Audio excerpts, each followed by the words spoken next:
ಹಾವೇರಿಯಲ್ಲಿ justice for Swati ಹೋರಾಟ ನಡೆದಿದೆ. ಈಗಾಗಲೇ ಈ ಒಂದು ವಿಚಾರಕ್ಕೆ ಸಂಬಂಧಪಟ್ಟಂತೆ ಲವ್ ಜಿಹಾದ್ ಬಗ್ಗೆಯೂ ಕೂಡ ಪ್ರಶ್ನೆಗಳು ಹೇಳ್ತಾ ಇದೆ.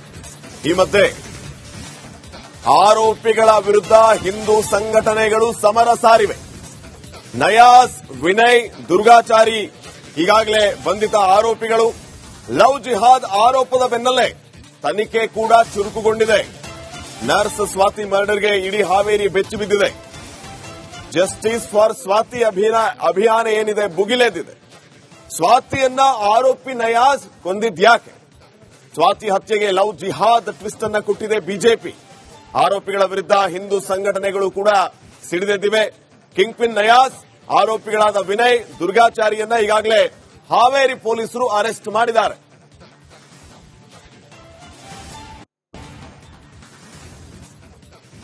ಹಾವೇರಿಯಲ್ಲಿ ನಡೆದಿದ್ದ ಘಟನೆ ಇದು. ಈಗ ಲವ್ ಜಿಹಾದ್ ಟ್ವಿಸ್ಟ್ ಅನ್ನ ಪಡೆದುಕೊಳ್ತಾ ಇರೋದು. ಈಗಾಗಲೇ ಪ್ರತಿಭಟನಾ ನಿರತರು ಇವರಿಗೆ ಕಠಿಣ ಶಿಕ್ಷೆ ಆಗಬೇಕು ಅನ್ನುವಂತಹ ಆಗ್ರಹ, ಕೂಡಲೇ ಕ್ರಮ ಕೈಗೊಳ್ಳಬೇಕು ತ್ವರಿತಗತಿಯಲ್ಲಿ ಅನ್ನುವಂತಹ ಆಗ್ರಹವನ್ನು ಇಟ್ಕೊಂಡು ಈಗಾಗಲೇ ಅಭಿಯಾನವನ್ನು ಕೂಡ ಆರಂಭ ಮಾಡಿದ್ದಾರೆ. ಬಗ್ಗೆ ಇನ್ನಷ್ಟು ಅಪ್ಡೇಟ್ಸ್ ಅನ್ನ ಕೊಡ್ತಾರೆ ನನ್ನ ಕೊಲೀಗ್ ರಂಜಿತ್ ಶಿರಿಯಾರ್. ಈಗ ಹಾವೇರಿಯಿಂದ ನೇರ ಸಂಪರ್ಕದಲ್ಲಿ ಜಾಯ್ನ್ ಆಗಿದ್ದಾರೆ. ರಂಜಿತ್, ಈಗಾಗಲೇ ಜಸ್ಟಿಸ್ ಫಾರ್ ಸ್ವಾತಿ ಅಭಿಯಾನವನ್ನು ನಾವು ಗಮನಿಸ್ತಾ ಇದ್ದೀವಿ. ಪ್ರತಿಭಟನಾ ನಿರತರ ಒಕ್ಕೋರಲ ಆಗ್ರಹ ಒಂದೇ, ಇಂಥವರಿಗೆ ಕಠಿಣಾತಿ ಕಠಿಣ ಶಿಕ್ಷೆ ಆಗಬೇಕು ಅನ್ನುವಂಥದ್ದು ಒಂದು ಕಡೆ. ಆದ್ರೆ ಲವ್ ಜಿಹಾದ್ ಬಗ್ಗೆಯೂ ಕೂಡ ಈಗ ಬೇರೆ ರೀತಿಯ ಟ್ವಿಸ್ಟ್ ಸಿಗ್ತಾ ಇದೆ. ಸದ್ಯಕ್ಕೆ ಅಲ್ಲಿನ ಜನ ಏನ್ ಮಾತಾಡ್ತಾರೆ, ಏನ್ ಅಪ್ಡೇಟ್ಸ್ ಕೊಡ್ತೀರಿ?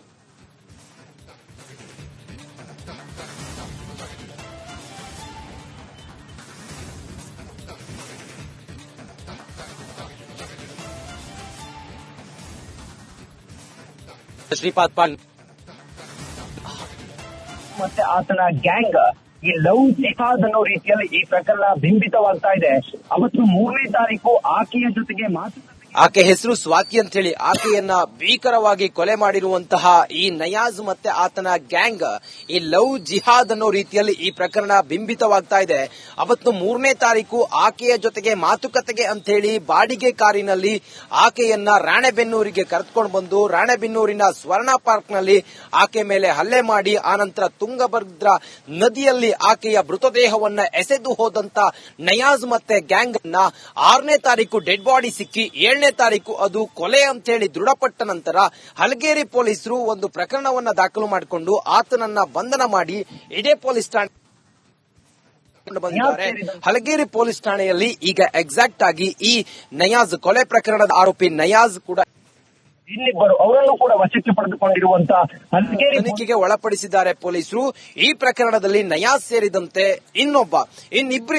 ಇನ್ನಿಬ್ಬರು ಈ ಪ್ರಕರಣದ ಆರೋಪಿಗಳು ವಿನಾಯಕ ಹಾಗೆ ದುರ್ಗೇಶ್ ಆಚಾರ್ ಇನ್ನಿಬ್ಬರು ಅವರನ್ನು ಕೂಡ ವಶಕ್ಕೆ ಪಡೆದುಕೊಂಡಿರುವಂತಹ ಹಲಗೇರಿ ಪೊಲೀಸ್ ಠಾಣೆಯ ಅಧಿಕಾರಿಗಳು ಅವರಿಂದ ಈಗ ಮಾಹಿತಿಯನ್ನ ಕಲೆ ಹಾಕ್ತಾ ಇದ್ದಾರೆ.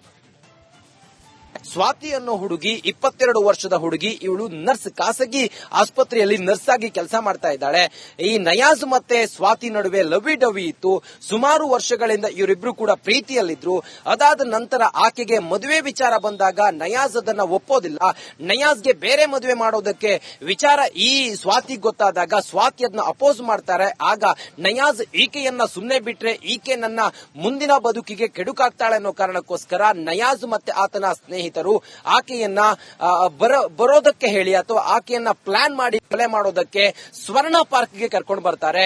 ರಾಣೆಬೆನ್ನೂರಿನ ಹೊರವಲಯದಲ್ಲಿರುವಂತಹ ಈ ಸ್ವರ್ಣ ಪಾರ್ಕ್ ಅಲ್ಲಿ ನಿರ್ಜನ ಪ್ರದೇಶಕ್ಕೆ ಕರೆದುಕೊಂಡು ಬಂದು ಕೊಲೆ ಮಾಡಿ ಆಕೆಯನ್ನು ಎಸೆದು ಹೋದ್ರೆ ಯಾರಿಗೂ ತಿಳಿಯೋದಿಲ್ಲ ಅನ್ನೋದು ಇವ್ರ ವಿಚಾರ.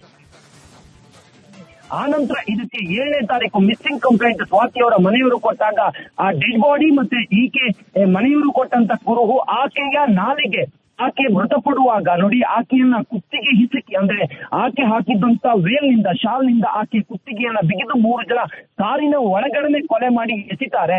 ಆಕೆಯ ಕುತ್ತಿಗೆಯನ್ನ ಬಿಗಿದಂತ ಮಾರ್ಕ್, ಅದ್ರ ಜೊತೆಗೆ ಆಕೆಯ ನಾಲಿಗೆ ಉಸಿರು ಆಕೆ ಸತ್ತಿರೋ.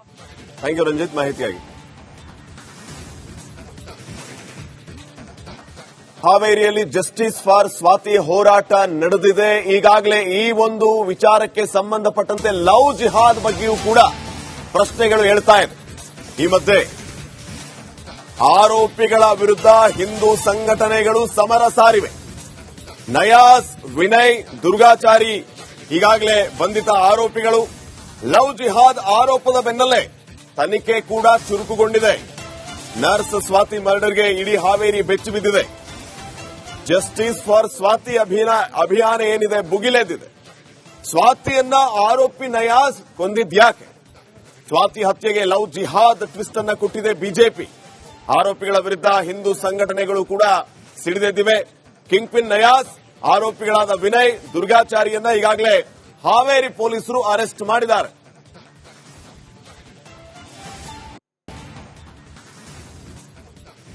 ಹಾವೇರಿಯಲ್ಲಿ ನಡೆದಿದ್ದ ಘಟನೆ ಇದು. ಈಗ ಲವ್ ಜಿಹಾದ್ ಟ್ವಿಸ್ಟ್ ಅನ್ನ ಪಡೆದುಕೊಳ್ತಾ ಇರೋದು. ಈಗಾಗಲೇ ಪ್ರತಿಭಟನಾ ನಿರತರು ಇವರಿಗೆ ಕಠಿಣ ಶಿಕ್ಷೆ ಆಗಬೇಕು ಅನ್ನುವಂತಹ ಆಗ್ರಹ, ಕೂಡಲೇ ಕ್ರಮ ಕೈಗೊಳ್ಳಬೇಕು ತ್ವರಿತಗತಿಯಲ್ಲಿ ಅನ್ನುವಂತಹ ಆಗ್ರಹವನ್ನು ಇಟ್ಕೊಂಡು ಈಗಾಗಲೇ ಅಭಿಯಾನವನ್ನು ಕೂಡ ಆರಂಭ ಮಾಡಿದ್ದಾರೆ.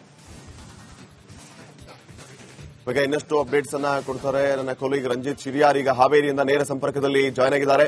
ರಂಜಿತ್, ಈಗಾಗಲೇ ಜಸ್ಟಿಸ್ ಫಾರ್ ಸ್ವಾತಿ ಅಭಿಯಾನವನ್ನು ನಾವು ಗಮನಿಸ್ತಾ ಇದ್ದೀವಿ. ಪ್ರತಿಭಟನಾ ನಿರತರ ಒಕ್ಕೊರಲ ಆಗ್ರಹ ಒಂದೇ, ಇಂಥವರಿಗೆ ಕಠಿಣಾತಿ ಕಠಿಣ ಶಿಕ್ಷೆ ಆಗಬೇಕು ಅನ್ನುವಂಥದ್ದು ಒಂದು ಕಡೆ. ಆದ್ರೆ ಲವ್ ಜಿಹಾದ್ ಬಗ್ಗೆಯೂ ಕೂಡ ಈಗ ಬೇರೆ ರೀತಿಯ ಟ್ವಿಸ್ಟ್ ಸಿಗ್ತಾ ಇದೆ. ಸದ್ಯಕ್ಕೆ ಅಲ್ಲಿನ ಜನ ಏನ್ ಮಾತಾಡ್ತಾರೆ, ಏನ್ ಅಪ್ಡೇಟ್ಸ್ ಕೊಡ್ತೀರಿ?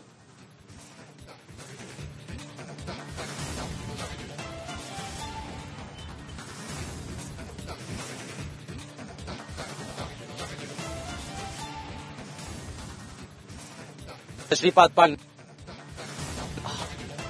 ಮತ್ತೆ ಆತನ ಗ್ಯಾಂಗ್ ಈ ಲವ್ ಜಿಹಾದ್ ಅನ್ನೋ ರೀತಿಯಲ್ಲಿ ಈ ಪ್ರಕರಣ ಬಿಂಬಿತವಾಗ್ತಾ ಇದೆ. ಅವತ್ತು 3ನೇ ತಾರೀಕು ಆಕೆಯ ಜೊತೆಗೆ ಆಕೆ ಹೆಸರು ಸ್ವಾತಿ ಅಂತ ಹೇಳಿ ಆಕೆಯನ್ನ ಭೀಕರವಾಗಿ ಕೊಲೆ ಮಾಡಿರುವಂತಹ ಈ ನಯಾಜ್ ಮತ್ತೆ ಆತನ ಗ್ಯಾಂಗ್ ಈ ಲವ್ ಜಿಹಾದ್ ಅನ್ನೋ ರೀತಿಯಲ್ಲಿ ಈ ಪ್ರಕರಣ ಬಿಂಬಿತವಾಗ್ತಾ ಇದೆ. ಅವತ್ತು 3ನೇ ತಾರೀಕು ಆಕೆಯ ಜೊತೆಗೆ ಮಾತುಕತೆಗೆ ಅಂತ ಹೇಳಿ ಬಾಡಿಗೆ ಕಾರಿನಲ್ಲಿ ಆಕೆಯನ್ನ ರಾಣೆಬೆನ್ನೂರಿಗೆ ಕರೆದುಕೊಂಡು ಬಂದು ರಾಣೆಬೆನ್ನೂರಿನ ಸ್ವರ್ಣ ಪಾರ್ಕ್ ನಲ್ಲಿ ಆಕೆ ಮೇಲೆ ಹಲ್ಲೆ ಮಾಡಿ ಆನಂತರ ತುಂಗಭದ್ರಾ ನದಿಯಲ್ಲಿ ಆಕೆಯ ಮೃತದೇಹವನ್ನ ಎಸೆದು ಹೋದಂತ ನಯಾಜ್ ಮತ್ತೆ ಗ್ಯಾಂಗ್ ಅನ್ನ 6ನೇ ತಾರೀಕು ಡೆಡ್ ಬಾಡಿ ಸಿಕ್ಕಿ 7ನೇ ತಾರೀಕು ಅದು ಕೊಲೆ ಅಂತ ಹೇಳಿ ದೃಢಪಟ್ಟ ನಂತರ ಹಲಗೇರಿ ಪೊಲೀಸರು ಒಂದು ಪ್ರಕರಣವನ್ನ ದಾಖಲು ಮಾಡಿಕೊಂಡು ಆತನನ್ನ ಬಂಧನ ಮಾಡಿ ಇದೇ ಪೊಲೀಸ್ ಠಾಣೆ ಬಂದಿದ್ದಾರೆ. ಹಲಗೇರಿ ಪೊಲೀಸ್ ಠಾಣೆಯಲ್ಲಿ ಈಗ ಎಕ್ಸಾಕ್ಟ್ ಆಗಿ ಈ ನಯಾಜ್ ಕೊಲೆ ಪ್ರಕರಣದ ಆರೋಪಿ ನಯಾಜ್ ಕೂಡ ಇನ್ನಿಬ್ಬರು ಅವರನ್ನು ಕೂಡ ವಶಕ್ಕೆ ಪಡೆದುಕೊಂಡಿರುವಂತ ತನಿಖೆಗೆ ಒಳಪಡಿಸಿದ್ದಾರೆ ಪೊಲೀಸರು. ಈ ಪ್ರಕರಣದಲ್ಲಿ ನಯಾಜ್ ಸೇರಿದಂತೆ ಇನ್ನಿಬ್ಬರು ಈ ಪ್ರಕರಣದ ಆರೋಪಿಗಳು ವಿನಾಯಕ ಹಾಗೆ ದುರ್ಗೇಶ್ ಆಚಾರ್ ಇನ್ನಿಬ್ಬರು ಅವರನ್ನು ಕೂಡ ವಶಕ್ಕೆ ಪಡೆದುಕೊಂಡಿರುವಂತಹ ಹಲಗೇರಿ ಪೊಲೀಸ್ ಠಾಣೆಯ ಅಧಿಕಾರಿಗಳು ಅವರಿಂದ ಈಗ ಮಾಹಿತಿಯನ್ನ ಕಲೆ ಹಾಕ್ತಾ ಇದ್ದಾರೆ. ಸ್ವಾತಿ ಅನ್ನೋ ಹುಡುಗಿ 22 ವರ್ಷದ ಹುಡುಗಿ. ಇವಳು ನರ್ಸ್, ಖಾಸಗಿ ಆಸ್ಪತ್ರೆಯಲ್ಲಿ ನರ್ಸ್ ಆಗಿ ಕೆಲಸ ಮಾಡ್ತಾ ಇದ್ದಾಳೆ. ಈ ನಯಾಜ್ ಮತ್ತೆ ಸ್ವಾತಿ ನಡುವೆ ಲವಿ ಡವಿ ಇತ್ತು. ಸುಮಾರು ವರ್ಷಗಳಿಂದ ಇವರಿಬ್ರು ಕೂಡ ಪ್ರೀತಿಯಲ್ಲಿದ್ರು. ಅದಾದ ನಂತರ ಆಕೆಗೆ ಮದುವೆ ವಿಚಾರ ಬಂದಾಗ ನಯಾಜ್ ಅದನ್ನ ಒಪ್ಪೋದಿಲ್ಲ.